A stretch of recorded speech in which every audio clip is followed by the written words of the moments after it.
Hello, everyone. I'm here today with Tito Magoti, a human rights advocate, researcher, and lawyer from Tanzania. He is currently affiliated with the Legal and Human Rights Center, Tanzania's leading human rights advocacy group. We are taking the time to discuss the latest developments in his home country, including the arrests this week of over 500 people in what many human rights groups, both domestic and international, have called a mass opposition crackdown. Tito, of course, is no stranger to the blunt force of Tanzanian authorities, having spent a year in a maximum security prison due to his human rights work. Tito, there's perhaps no one better placed to discuss the current state of affairs in Tanzania, so I want to sincerely thank you for taking the time to speak with me today and for helping to inform our audience. Nah, pleasure, Jeff. Thank you so much for having me.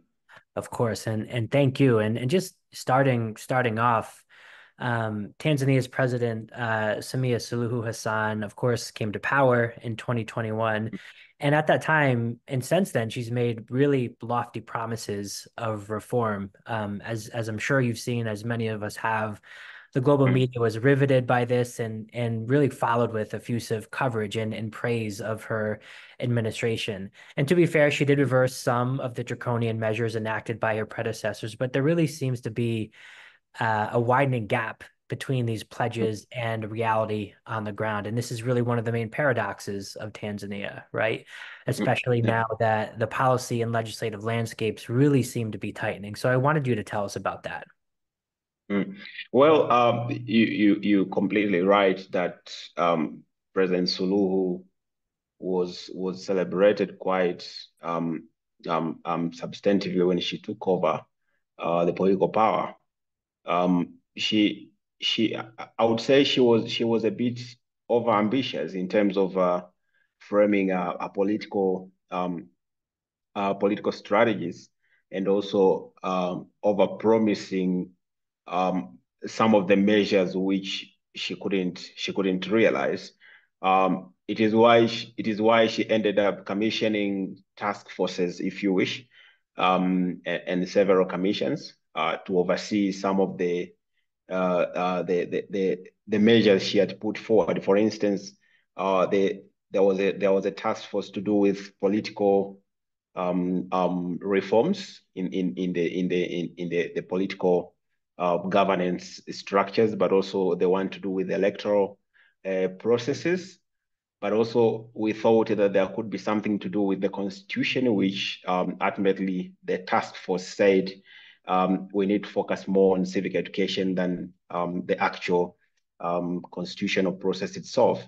But also, she undertook to commission a task force to look into the criminal justice systems.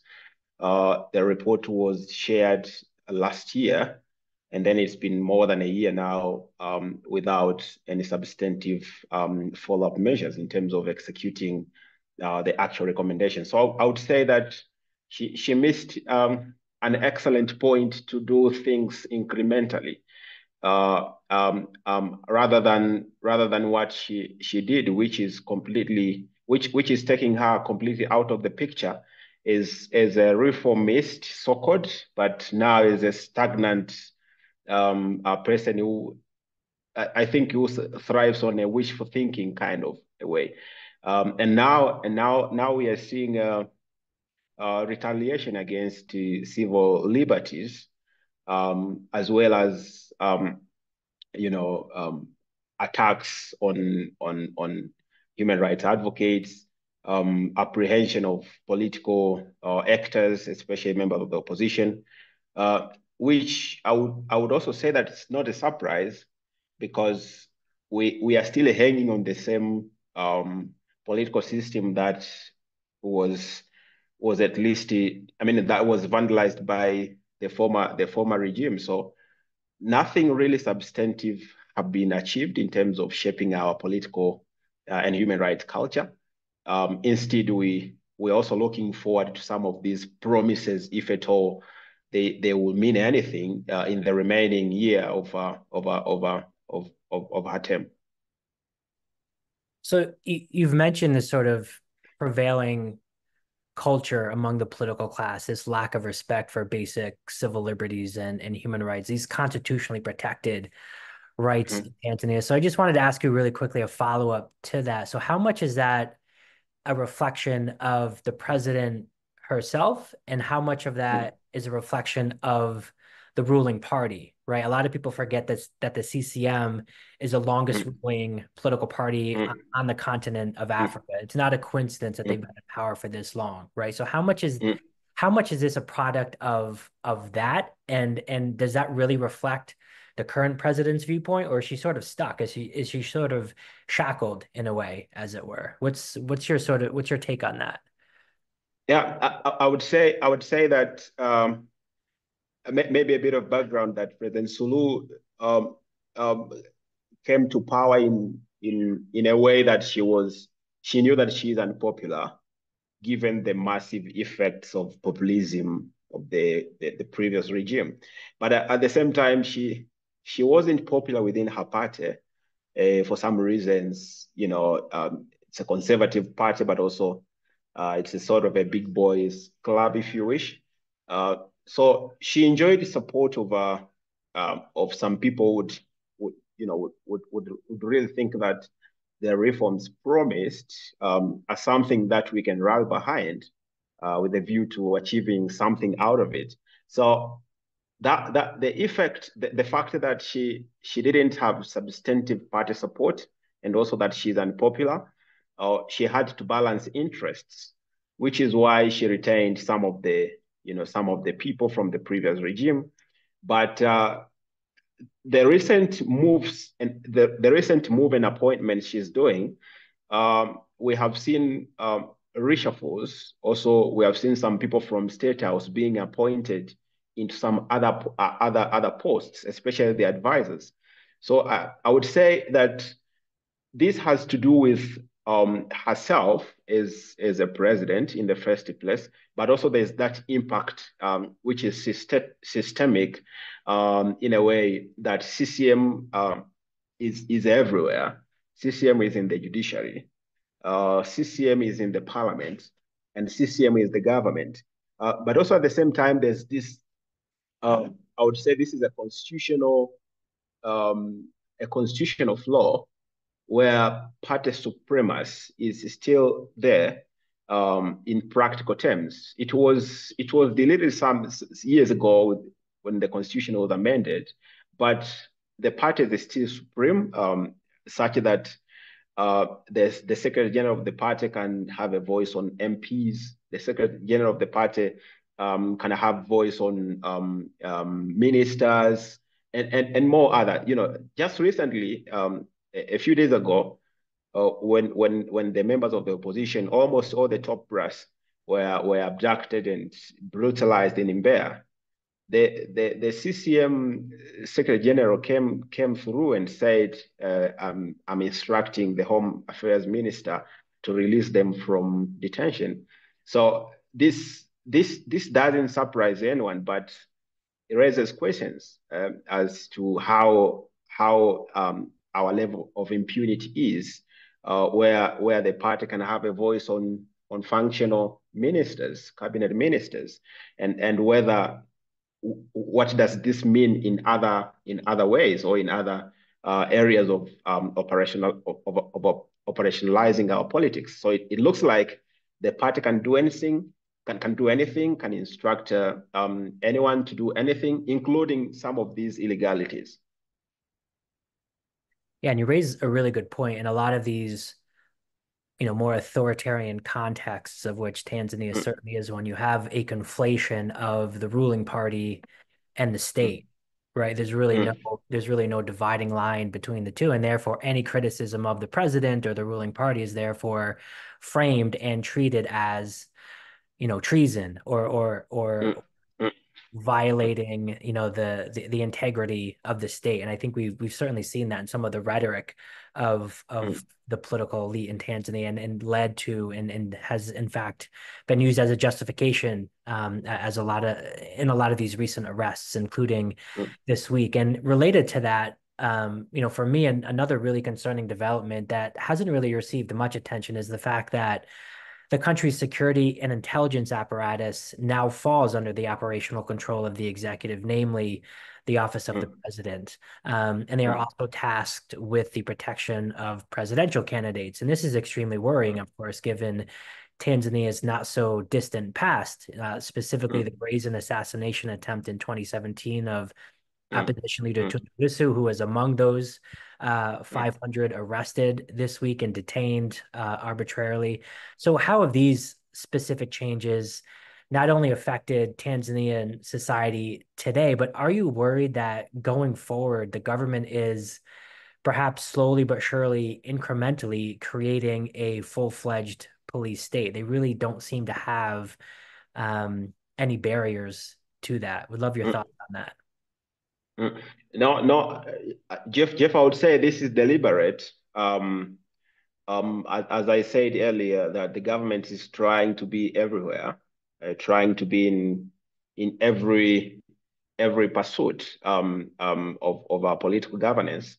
Whereas there are rumors that the move the move is to make sure that anything that the opposition plans is being leaked to the establishment, but also looking at the bigger picture. It is not only the fact that they have been tasked to do so, but also there was an amendment to the law which gave them some sort of immunity. So if you are apprehended, or if you are wronged by some members of the intelligence, you cannot really prosecute them easily. But also there's that cover for them not to be revealed in public. So if you publish a name of a member of the intelligence who probably colluded with you, you will be in trouble. You will be in trouble. So the bigger picture is the state trying to control every dealings in our politics, which is wrong, because ordinarily the normal civilian police, they would come through to sort of provide security support to the members of the opposition. But now these not uniformed people, these people cannot reveal their IDs, taking all this power. It means that we are headed to some more, and as you suggested, probably that we are going to experience a state of over policing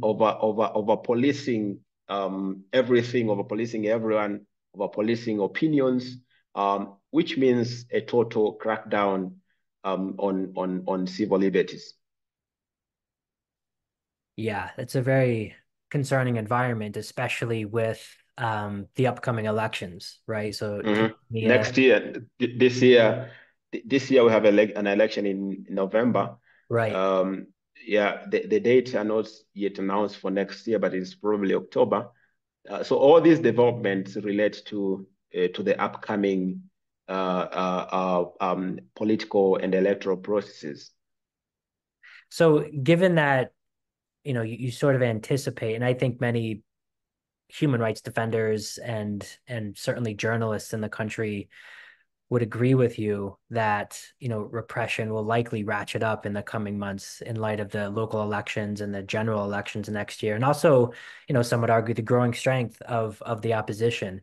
Mm. So how are you and, the civic actors you engage with, how are you prepared to respond? And what can those of us on the outside looking in, those who might be listening today, do to support local human rights defenders in Tanzania, such as yourself? Mm. What can we be doing to be helpful, if anything? Mm.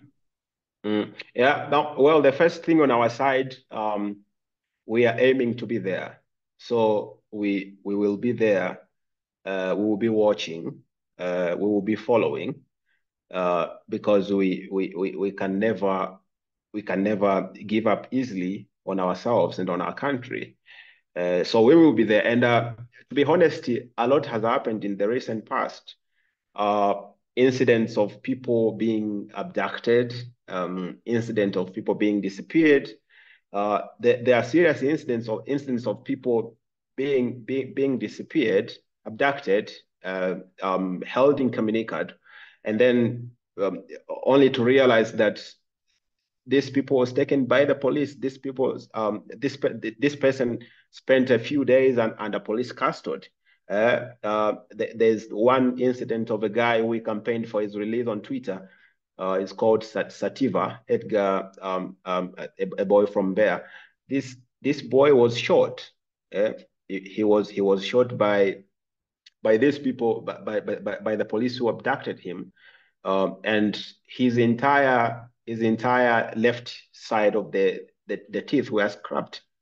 So these are very serious and concerning incidents and ugly development in our political governance. And we have seen a lot more cases of people being disappeared, only to find out that they were held at the police station. There's one incident of a boy in Tanga, and Bwana Kombo was, we looked for him for over a month. And then the police gave this, Arabi, like a number, a case file for the investigation of his disappearance, only to realize that the same police who issued a case file for opened the case file for investigation of his disappearance, they were the ones who are holding him in the police station. And they went ahead to charge him in court with a bailable offense. But then it's been a month that this boy was denied bail, and they are now submitting a certificate in court to contest his bail. So you can imagine how inhuman these people have these people have become. So we are hoping to experience more incidents like this, because the target of the regime is to run unopposed, if you wish. But also there's this appetite of the CCM to keep ruling Tanzania for for as long as they wish. So we will be there. But from our friends, from the supporters, of course, we need their voices. Tanzania has this tag of a peaceful land, but the realities are different on the ground. We are surrounded by some regimes which suggest that maybe we are way better. Uganda, Rwanda, Burundi. So someone would think that TZ is much better, but we have our own cup of cake. It's a very low So we need. bar. Yes, absolutely, absolutely, absolutely. And as the adage goes, that people have others dictator, I would find someone thinking that Sulu is anyway better, or Ruto is anyway better than this one. But there's nothing better which is making you less of a human. So we need solidarity. Stories from Tanzania should be covered because there's been Yeah. cooptation of the media. So Tanzania has to be visibly seen in the way it's supposed to be seen. We also need support in terms of the work we do. Much as the government is being funded and they're abusing the resources, we also need to be funded to keep civic education going on. Because some of us cannot be employed in the government. So we need to survive. We need to see the next morning. So we have got to constantly make sure that we also have economic freedom. And that doesn't come without working. So we need to keep working, and we need to keep finding new ways of making sure that the generation of human rights defenders is not starving, if you wish. Yeah. So yeah, and by that I mean that we need support for the work we do. We need clear allocation of funding for the work we do, but also sometimes we need capacity. If I may say, if I may say it that way, we need capacity in terms of understanding the nuances of political governance.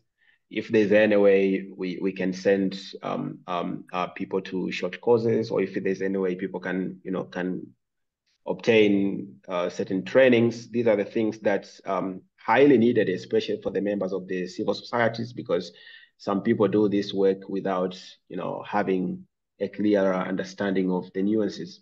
Right. Right. Yeah. And yeah, thank you for that. I think that really practical advice is so necessary, because we can talk all day about the aspirations of the people and how important democracy is and respect for human rights. But if we don't have the practical steps to get to that point, Mm, and what activists actually need to make that mm, happen, I think mm, we're sort of missing the point. And to wrap up really quickly, this has obviously been a very heavy conversation. So I wanted to Mm. ask you, what gives you hope going forward? Are there any bright spots in Tanzania? Anything that you can sort of look to or point to or hold on to going forward that gives you and others in your space hope going forward? Yes, because uh, one thing that gives us the motive to keep going is the fact that we have made an impact so far. We have achieved certain, things that we aspired to. So, and we think that we are doing this for our community. So much as we see some of the accomplishments, we get more compelling reasons to keep doing and to keep aspiring for more. But also the fact that there's no substitute for human dignity. Uh, so we are trying as much to make our lives meaningful and also to make Tanzania, which is our home, a better place for us, but also for the coming generations. Yes, if I may briefly end up there. Absolutely. And thank you so much, Tito, for taking the time to be with me today. And we at the Resistance Bureau, our entire team really appreciates all that you do Mm, to shed light on the evolving situation in Tanzania, to lead with integrity and to continue to speak truth to power. mm, And we definitely mm. wish you continued strength, and we look forward to future conversations. Please take good care in the meantime, and please be safe. Thank you for having me, Jeff, and all the best. Thank you. Thank you.